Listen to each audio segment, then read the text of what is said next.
Hello, everybody. So this is the first video lecture on the chapter of stress. And I'm going to turn on my screen share here so that we can all follow along. Specifically, this chapter is called Stress and Health. So the key is a couple of things worth pointing out, or a couple of things worth emphasizing here, is that stress is a matter of perception. So what I want to be talking about is the relationship between how you perceive, the relationship between your perception of your environment and how that affects your emotional well-being and your physiological well-being. So generally, we think of stress as a negative emotional state, though there is some research that suggests that having no stress is bad. That is, in fact, a quiz question. One of the quiz questions is, it's better to have absolutely no stress. And the answer to that is false, because one way to think about stress is it is a response, it is a physiological indication that there are demands being placed on your body or your emotional well-being. So you can think of physical stress as you're running and your legs need a lot of energy. That's putting stress on your muscles. But you can also think of stress as like emotional, that these are signals or signs from the external environment that you need to dedicate some energy and resources to that. So we generally think of it as negative, though it is not good to have no stress at all.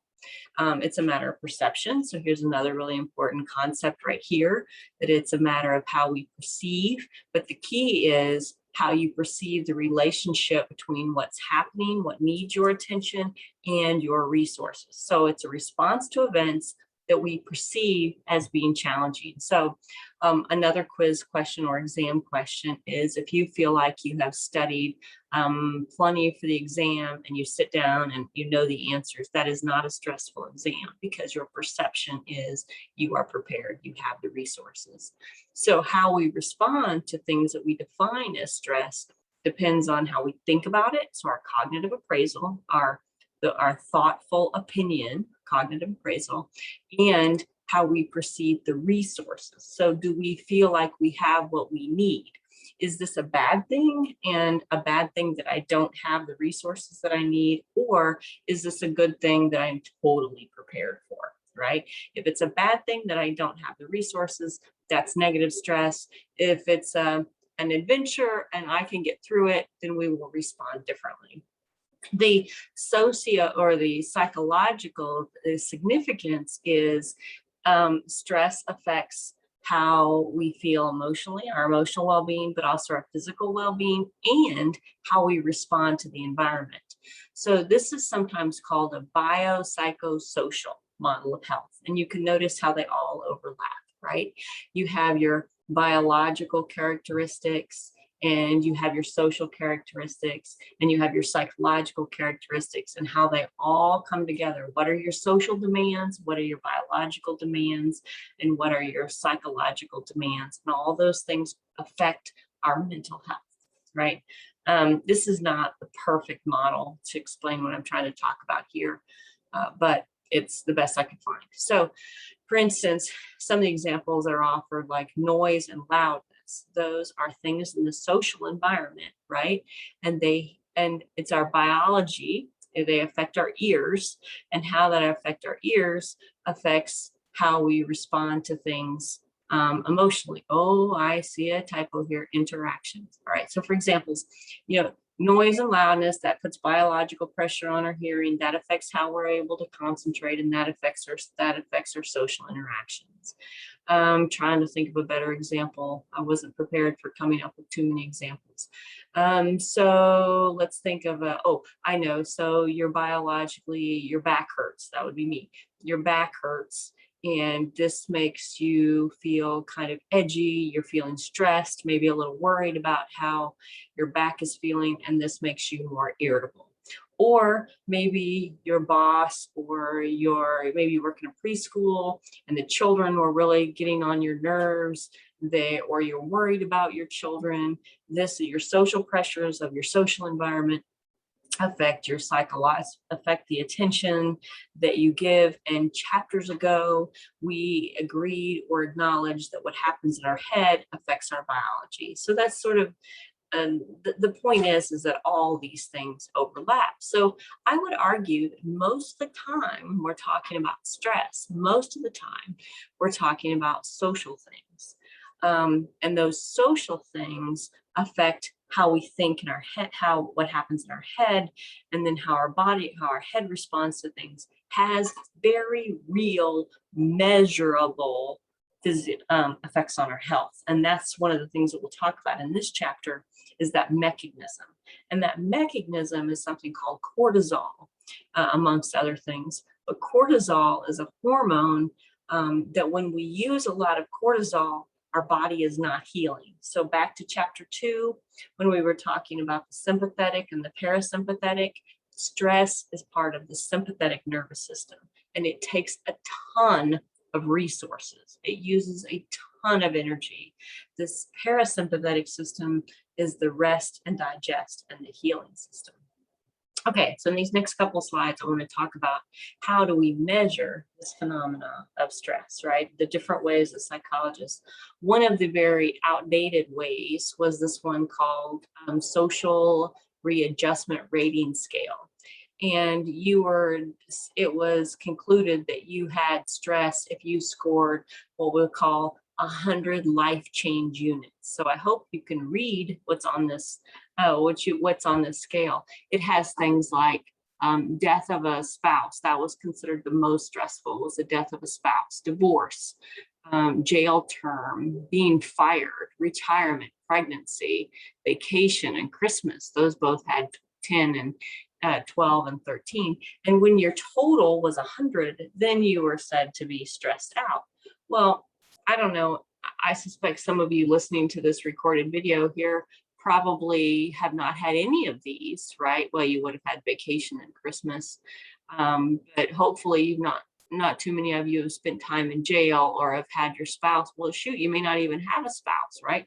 So the question then is, does that mean that I am not like eligible for stress if those things don't matter can't affect me? So that model has sort of been like that one's way outdated. We don't use that one. The current thinking on stress, though, is this idea of daily hassles.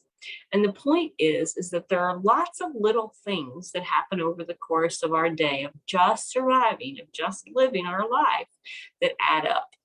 And so generally we think of stress as being an accumulative thing, and that it's through a lot of little things that just build up. And then the idea is that one of the ways that we balance, have you ever heard of people talk about self-care, right? That we reduce the effect of this accumulative nature of daily hassles, or what we call daily uplifts. And the idea is that we can neutralize all of that little stuff.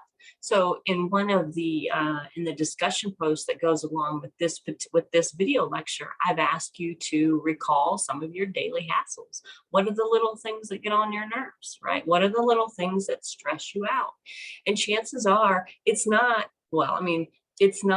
jail time, right? It's the little stuff. Now, the big stuff is stressful, but it's stressful because it creates a lot of little stuff that just makes your life harder.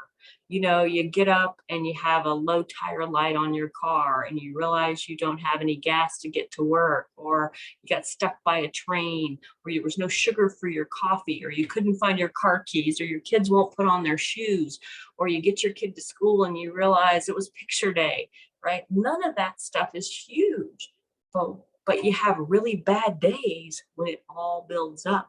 Or somebody forgot to empty the kid or check the kid's backpack, or there's nothing to make your lunch, or there's no clean dishes, all of that stuff. Or somebody forgot to put the coffee grounds in the coffee pot before they hit on. I'm just going through my life, right? I'm just like, anyway. So that's sort of the point about these daily hassles. Oh, and then there's some of the others, like you have a bad hair day. Someone blows cigarette smoke in your face. You don't know where to start. You can't, all that stuff. That's what your first discussion post is. And then over here, the idea with daily uplifts is there really are the little things that make that accumulative effect less. So I'm close to 10 minutes, but I want to talk a little bit about this particular slide.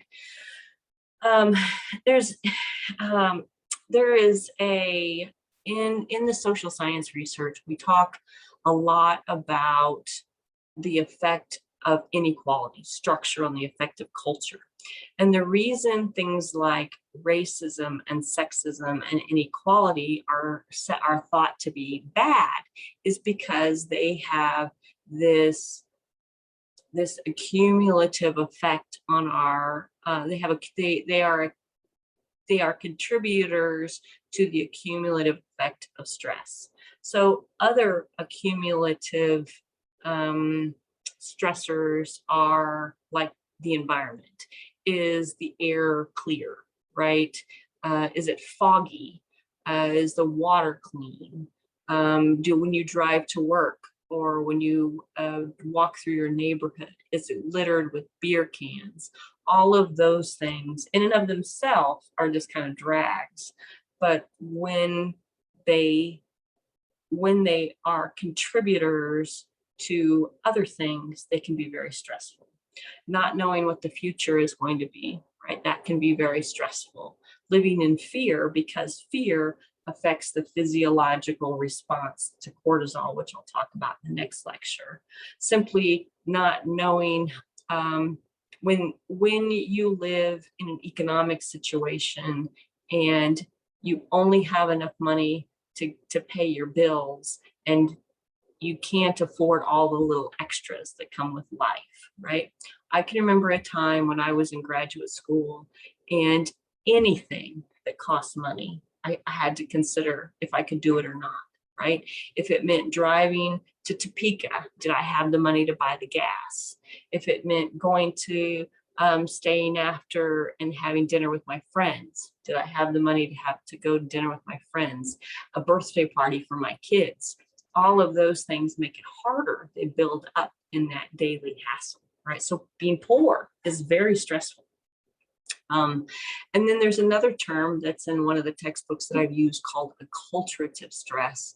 And this is a term associated when someone immigrates or someone is in a different culture.